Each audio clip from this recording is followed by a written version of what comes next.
Salut, c'est Axel. Aujourd'hui on se retrouve dans une nouvelle vidéo dans laquelle on va découvrir l'escrime.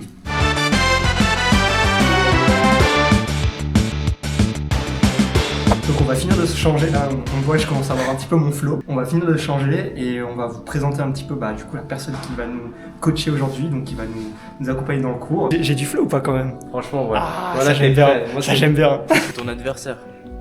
T'as dit quoi là?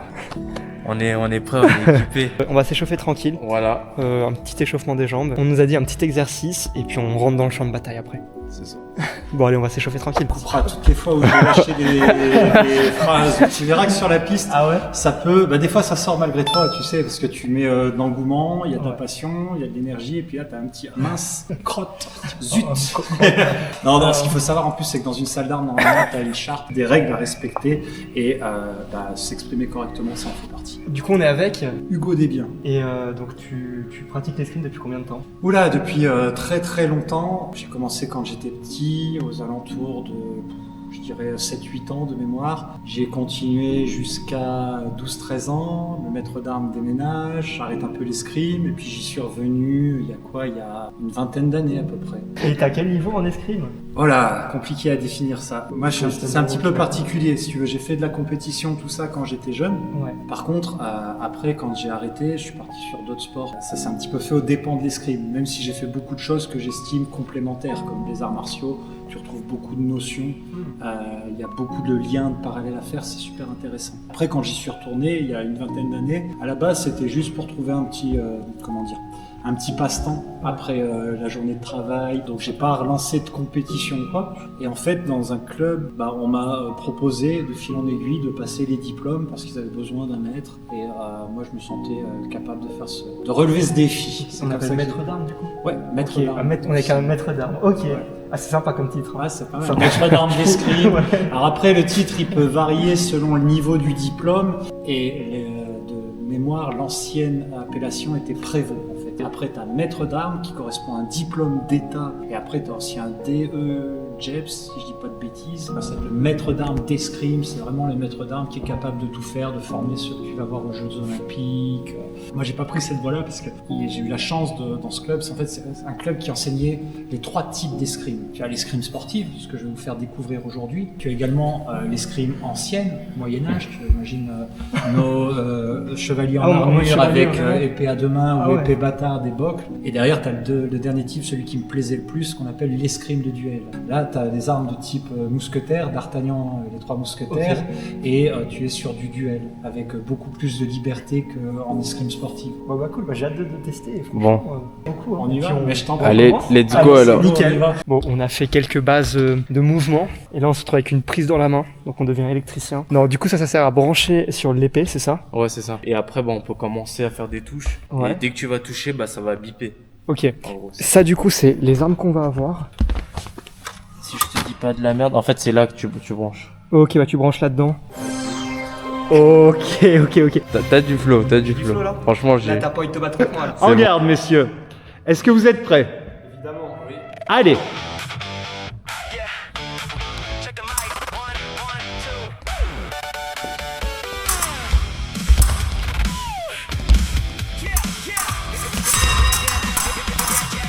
Halt.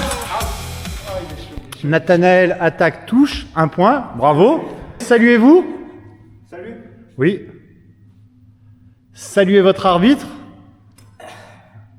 Merci l'arbitre. Et serrez-vous la main pour se dire merci, bravo. Le gaucher, le droitier. Voilà, alors en théorie, normalement, c'est la main non armée. Et du coup, quand tu as gaucher-droitier, ça fait des trucs bizarres. Mais c'est comme ça. Ce que je te propose là, c'est que je vais mettre ma veste de maître d'armes, j'en garde un des 2 avec moi, je te fais les 2-3 mouvements de base pour te lancer sur l'attaque et 1 ou 2 parades, puis après vous pourrez faire un petit combat comme ça. Premier exercice que je fais avec mes élèves, c'est qu'on apprend l'allongement du bras. Pour ça, j'avance en gardant la pointe menaçante. Au moment où je vais effacer la pointe, là tu allonges le bras et tu me touches uniquement en allongeant ton bras. Donc là, c'est menaçant, enlève, monte ta main, sans tordre ton poignet. Ta main elle était ici, il faut juste la monter. Voilà. Prêt? Voilà. En garde. Prêt? Une dernière sur place. Maintenant, l'adversaire a arrêté de se suicider, il va juste ouvrir tu vas allonger le bras, menacer la cible. Allonge le bras, menace, et il faut rajouter la jambe avant. Pousse sur la jambe arrière, fente. Monte ta main. Si ça se plie comme ça, c'est que ta main est trop basse. Regarde. J'allonge le bras, je vise, et j'avance le pied avant. Bravo. On le fait en déplacement. On garde le contact, mais on se déplace. Hop. Bien, encore. C'est bon, là c'est la première attaque, c'est un coup droit, d'accord? Le fil de la lame, et pour qu'elle se plie dans le bon sens. En garde. Donc ça c'est la parade de base, c'est la parade de cycle. Cette fois-ci, je te fais travailler une autre parade, parce que là, c'est l'attaque directe. Je viens direct en coup droit, mais bon, vu que c'était protégé, de ce côté-là, c'est pas très pertinent. En fait, en général, ce qu'on va faire, c'est qu'on peut passer en dessous, menacer l'endroit là. Et là, oui, soit tu pousses sur l'autre côté, mais garde ta pointe toujours sur ta cible. Voilà, stop. Là, c'est bon, regarde. Ouais. Si tu effaces bien l'épaule arrière, tu ne touches pas, je suis dans le vide. Et ta pointe, elle est sur ta cible. Magnifique, hein. J'ai adoré. Pour le combat final, t'es prêt, Nat? Toujours. Aïe, aïe, aïe. Est-ce que vous êtes prêts? Allez.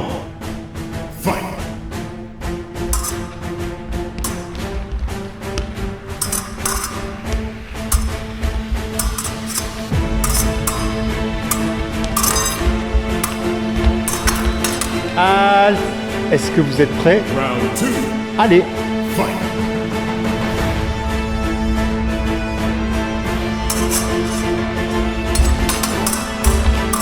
Évite aussi de te retrouver en équilibre sur la jambe avant. Normalement, t'es mort quand tu fais ça. L'adversaire doit t'attaquer. Halte. Nathanaël attaque, touche. Est-ce que vous êtes prêts? Allez.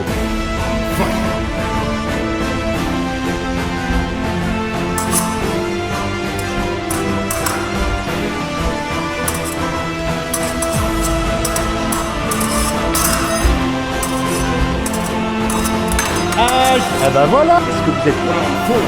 Allez.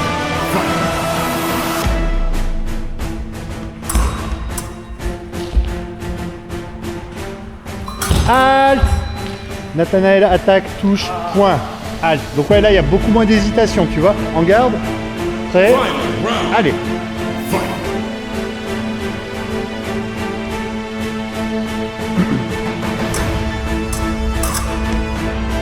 Ne laisse pas s'imposer.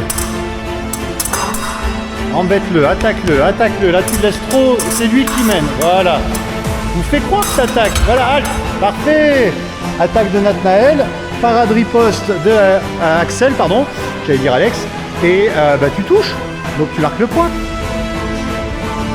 Ah, franchement, c'était énervé, c'était incroyable. On peut dire que j'ai gagné le combat. Hein? On peut dire que j'ai gagné le combat. Faudrait voir dans la vidéo, mais je crois pas. Non, je me suis fait allumer, Bon, en tout cas, si ça vous a plu, n'hésitez pas à mettre un petit like et mettez dans les commentaires le sport que vous aimeriez qu'on teste. Ça peut être tout. Ça peut être tout et n'importe quoi.